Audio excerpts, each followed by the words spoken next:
Here we have a Sprite can filled with ketchup, mayonnaise, and Chick-fil-A sauce, almost full to the top, and we're going to be shooting it with the world's most powerful brake barrel. Yum, yum.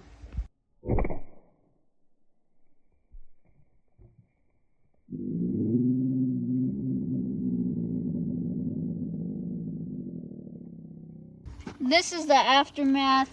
It all oozed out onto the ground, but as you can see, there wasn't very much ketchup in there. Yeah.